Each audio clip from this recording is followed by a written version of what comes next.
Bienvenidos. Soy Cristina Fornés de Liantén. Estás en la serie de mi canal Semana Santa 2018. Esta es una recopilación y selección de temas preparados originalmente por el pastor Daniel Belvedere para su nuevo manual número 1 de evangelismo en Semana Santa en el año 1972. Segundo tema: 3 clavos asesinos, el significado de la cruz. A manera de repaso y de introducción, recordemos que las Escrituras nos expresan: porque de tal manera amó Dios al mundo que ha dado a su Hijo unigénito. En esta Semana Santa, cuando la cristiandad recuerda la muerte del Señor, recordemos también que murió porque nos amó mucho, porque también el Padre nos amó más allá de lo imaginable. Dios prometió la salvación, trazó un plan para redimirnos, mas venido el cumplimiento del tiempo, envió a su Hijo. Él vivió entre los hombres como hombre, solo que no pecó. Anduvo sanando y haciendo bienes, mostrando con los hechos el amor de Dios y su deseo de salvarnos. Finalmente llegó aquel jueves de la Semana de la Pasión. En ese día, en el aposento alto, les dio ejemplo de humildad al tomar el lugar del siervo y lavar los pies de sus discípulos. Esa noche estableció la Santa Cena o comunión. Dice el relato bíblico: el Señor Jesús, la noche que fue entregado, tomó pan y, habiendo dado gracias, lo partió y dijo: tomad, comed, esto es mi cuerpo que por vosotros es partido. Haced esto en memoria de mí. Asimismo tomó también la copa, diciendo: esta copa es el nuevo pacto en mi sangre. Haced esto todas las veces que bebiereis en memoria de mí. Porque todas las veces que comiereis este pan y bebiereis esta copa, la muerte del Señor anunciáis hasta que venga. Luego fue al huerto del Getsemaní. Esa noche, y en ese huerto, Judas entregó con un beso a Jesús por solo 30 piezas de plata. Jesús oró: ahora pues, Padre, glorifícame tú cerca de ti mismo, con aquella gloria que tuve cerca de ti antes que el mundo fuese. El poeta español Lope de Vega, en su poema La oración del huerto, recuerda ese momento.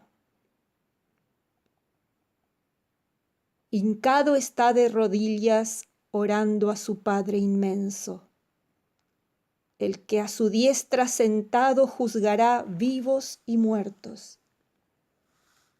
Si dice Dios que su alma tristeza está padeciendo, ¿cómo ha de haber cosa alegre en la tierra ni en el cielo? Al fervor de la oración sudó sangre todo el cuerpo, que sus delicados poros quedaron todos abiertos. Pase este cáliz de mí, si es posible, Padre eterno, mas no se haga la mía, tu voluntad obedezco.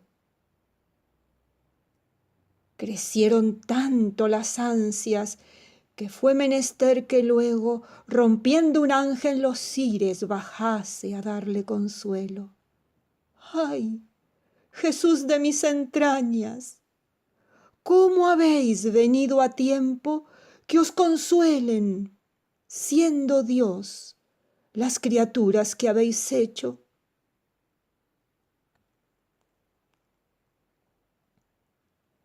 El Señor se sometió a la voluntad del Padre en esa hora suprema. Hagamos nosotros lo mismo hoy. Debe tenerse fe para someter la voluntad de uno a la de Dios, cualesquiera que fuese. El Señor oró, como escribe en la Biblia San Mateo: Padre mío, hágase tu voluntad. Te ruego que me acompañes en esta plegaria.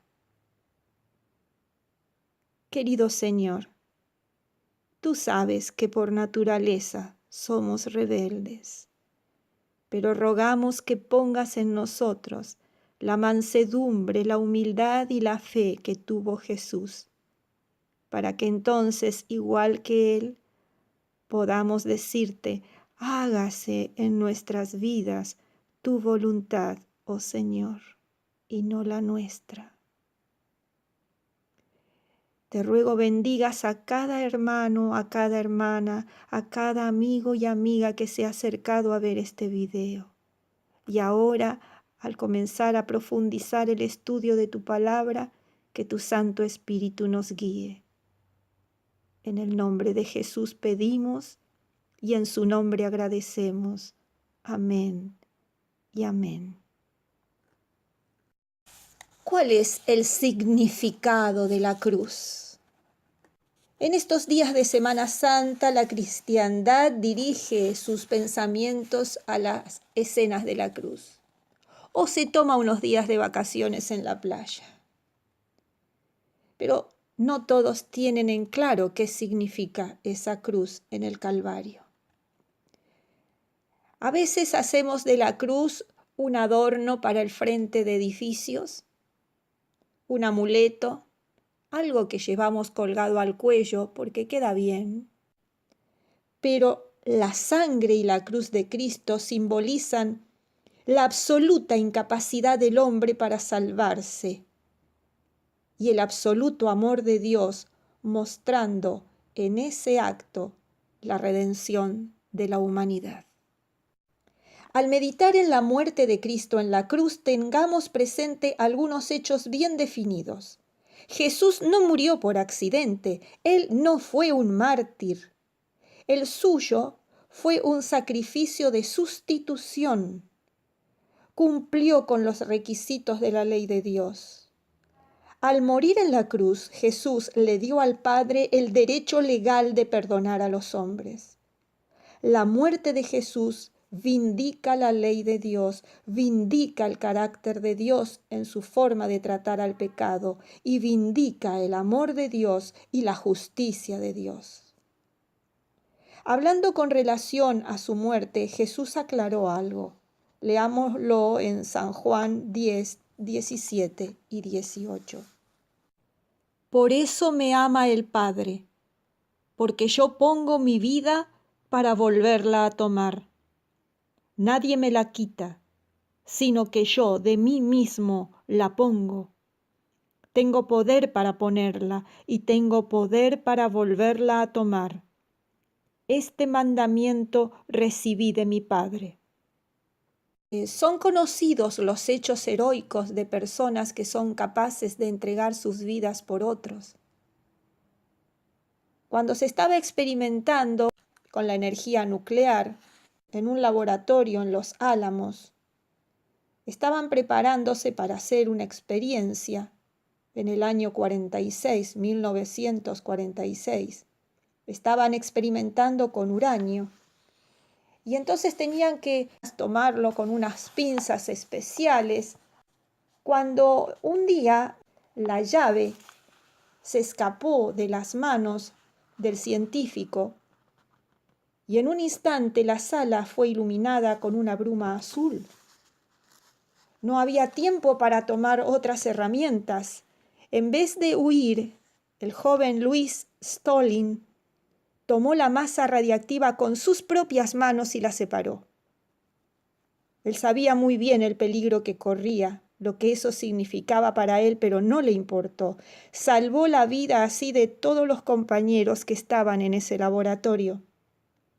Minutos después, mientras esperaban que la ambulancia, él con otro científico que también había recibido quemaduras, esperaban que la ambulancia los llevara, le dijo serenamente a su compañero: usted se va a recuperar, pero yo ya no tengo esperanzas. Y tenía razón. Días después falleció en medio de terribles sufrimientos. Se necesita valor para dar la vida por otros. Hace más de 20 siglos, el Hijo de Dios entró a este mundo lleno de radiación, pero ya no de una radiación nuclear, sino la terrible radiación del pecado. Vino a salvar a los hombres. Y mientras sus enemigos al pie de la cruz gritaban y se burlaban y se reían: miren, a otro salvó y no es capaz de salvarse a sí mismo. Ellos se burlaban, pero no se estaban dando cuenta que estaban diciendo una gran verdad. Jesús podía salvar a otros, pero al mismo tiempo no podía salvarse a sí mismo, porque Él debía morir para que todos los demás pudiéramos ser salvos. Me contaron que en Noruega existe una iglesia muy antigua que tiene en la torre la escultura de un cordero. Y uno dice: ¿y por qué habrán puesto un cordero ahí? Bueno, según la tradición, dice que cuando estaban construyendo la iglesia, uno de los trabajadores cayó desde lo alto, desde el andamio, desde una gran altura. Y los compañeros bajaron y corrieron pensando que estaría muerto. Pero cuando llegaron a la base se maravillaron al ver que él estaba vivo, lastimado, herido, pero vivo. ¿Qué fue lo que pasó? Al pie del edificio en construcción había un cordero pastando tranquilamente. Y este hombre, en lugar de caer sobre el piso, cayó sobre el cordero. Y el cordero murió debajo de él, pero amortiguó el golpe y él salvó la vida. Por eso pusieron la escultura del cordero sobre el templo. El cordero murió a consecuencia del impacto, pero el hombre salvó su vida. ¿Se acuerda lo que Juan Bautista dijo cuando lo vio llegar a Jesús al río Jordán? He aquí, este es el Cordero de Dios que quita el pecado del mundo. Sí, el Cordero sufrió el impacto. El Cordero sufrió las consecuencias, pero me salvó a mí. Tengo esa gran noticia para darle. ¿Y sabe qué? También lo salvó a usted. También la salvó a usted, amiga. Nuestra caída ocasionó su muerte, pero su muerte ocasiona nuestra salvación. El precio que pagó fue muy alto. Antes de morir soportó terribles dolores. Desde el jueves por la noche no comía, no había dormido. Lo azotaron con látigos que tenían trozos de metal en los extremos. Terribles las heridas que le produjeron. Le colocaron la corona de espinas. Finalmente lo crucificaron. Los clavos en las manos y en los pies, el cambio brusco de posición, la laceración de las heridas, los insectos, la tierra pegándose en la sangre.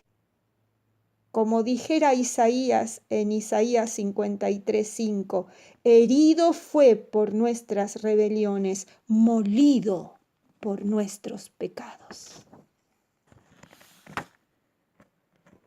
Pero no fue solo el dolor físico, y no fue el dolor físico lo que llevó y apuró la muerte de Cristo. Porque cuando el soldado romano le clava el costado con la lanza, Jesús ya estaba muerto.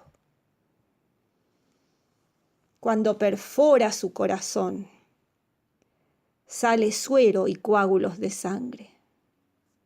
Esto indica un quebranto del corazón y eso lo produce un intenso dolor mental, moral.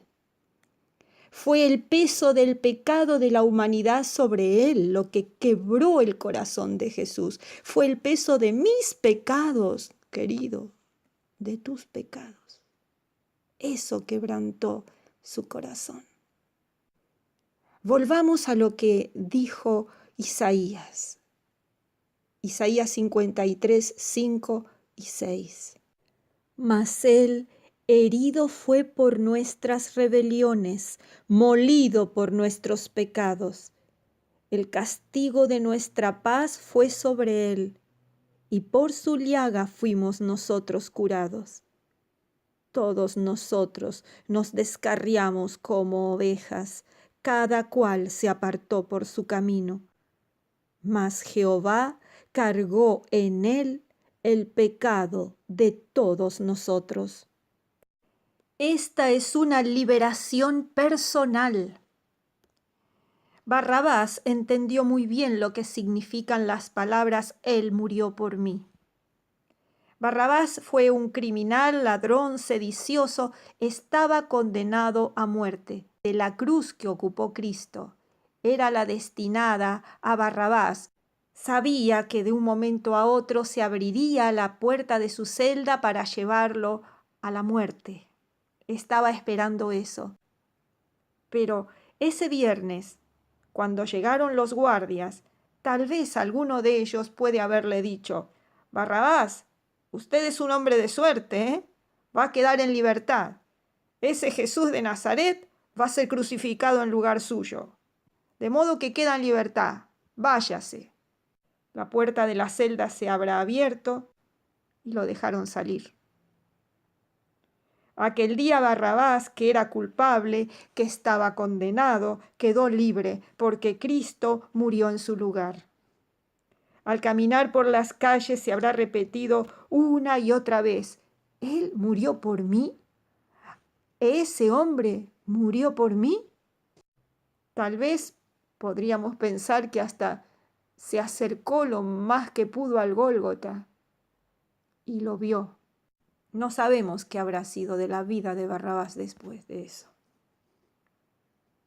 Pero lo cierto es que la muerte de Cristo fue la que compró, aseguró la libertad y la vida de Barrabás. Jesús desde la cruz exclamó angustiado: «¿Por qué me has desamparado?». Sintió en su corazón la horrible angustia de la separación que produce el pecado respecto a Dios. Fueron nuestros pecados los que lo mataron. Por eso, esa muerte me salva a mí y te salva a ti, lo salva a usted y nos da derecho a la vida eterna. Si aceptamos por fe esa muerte sustitutoria en lugar de la nuestra. Al aceptar a Jesús, nos ponemos del lado de Dios. Reconocemos que el juicio de Dios es justo. Reconozco que merezco morir, pero acepto que Cristo murió por mí. Por lo tanto, yo me ubico del lado de Dios. Querido amigo, querida amiga, ¿de qué lado estás tú? ¿Ya aceptaste la muerte de Cristo en lugar de la tuya? ¿De qué lado estás?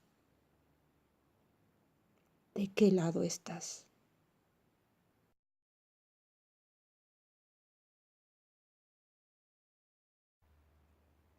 Rogamos a Dios que pese a todas las imperfecciones, este modesto trabajo contribuya a llevar muchas almas a los pies de Jesús. Amén y amén.